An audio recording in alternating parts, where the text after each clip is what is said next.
what do each of you think has made you, say, if there's one thing that's made you the most successful, in agent? I mean, you guys are all, like I said, top producing people. What do you think has made you the most successful? I think consistency, picking up that phone call, returning a text message, making yourself available, and also, going back to what Dave said, when you have a deal with somebody, right? And our colleague Caitlin isn't here right now, but I had a deal with her, and I've gone back to her a few times.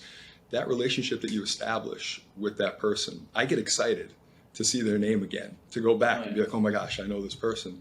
Let me find out how we can make this work, what their seller's terms, what they're looking for. And I think that's huge for me. So answering your phone call, being available, and having that relationship and nurturing it, and going back and saying, hey, I'd love to work with you again. What's it going to take? What do we have to do to get my clients in the front of the line? Yeah, it has to be a passion. If you're not passionate about it, you're not going to go very far, in my opinion. Yeah, no, I would totally agree with that. I agree. Yeah. Well said.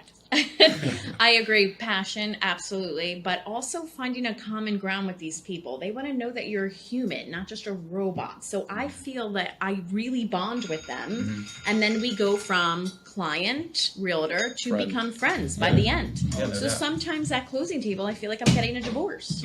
Right. You know what I mean? I'm like, I'm never going to see them again. It is sad. For me, it really is. I always I'm overly honest, like to a fault with people. Like, I always tell people, like, I'm not a salesman. I'm not here to sell you on buying a house. Like, if we walk in a place and I think this house stinks, You're gonna say it. I'm going to say, yeah. let's go. Like, Yeah. this is a waste of my time and yours. I would never in a million years try to convince you to buy this. Like, this is stupid. You're going to like what you're going to like, and I'm going to do my job, which is to get you the best deal I can and get you the house. But at the end of the day, I'm not going to sell you on quartz countertops. Like, this is... I think key there, and what you're touching on is, I think that your honesty coming through to the client and saying, look, I don't like the house. Look at that roof. Yeah. The hot water heater, the HVAC isn't good. You're in a bad location. So when you call me 7 years from now and you're on a main road, you're going to ask me to sell this. It's going to be a tough sell. I would say, too, I don't want to just sell, like, your house. I want your mom's business. I want your Aunt Susie's business, your brother's business. Like, I want all your friends. And if I do you wrong, you're not telling anyone about me. Correct. So It's key.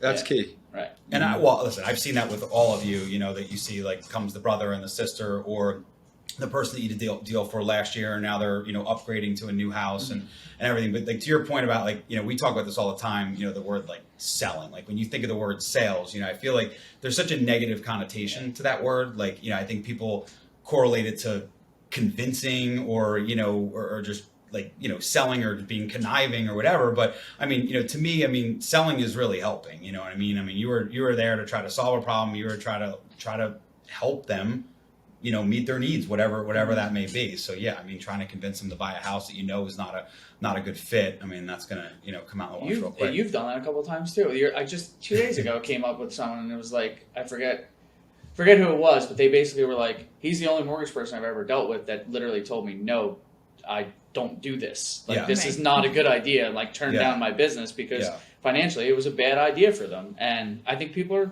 receptive of that. And that person has referred their parents to you. Right. So, like... Yeah. No. I mean, it all comes out in the wash, I feel. Yeah, I think a lot of what everyone's saying is something a mentor, when I first got started, told me, and I use this all the time, is like, I used to go and have lunch with this, like, he was a really successful businessman, not in real estate, but when I was getting into it, I was kind of saying, like, what should I do for real estate? And like you said, I don't consider it on our license, this is real estate sales, but I don't feel like we're salespeople. And he said, any kind of sales job, he's like, as long as the person you're trying to work with, you're just trying to help. And he's like, just consider them as your parents or like a sibling or a best friend.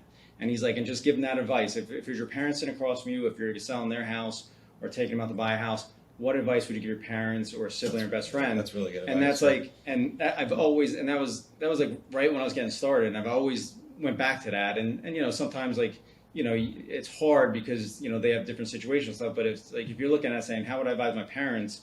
It kind of grounds you and makes it the advice honest, and I think people understand that and can. And like, yeah, and listen, like what, like the one deal you lose because somebody's more salesy or tell somebody what they want to hear. I like I said, I think it comes out in the wash, and I think you're better for it. At least that's Yeah. my kind of thought. But what do you think has made you most successful?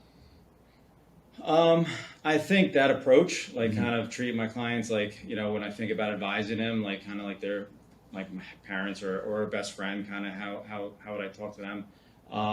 I also try and like on the selling side, the listing side, I try and be creative. I kind of like the marketing part of it.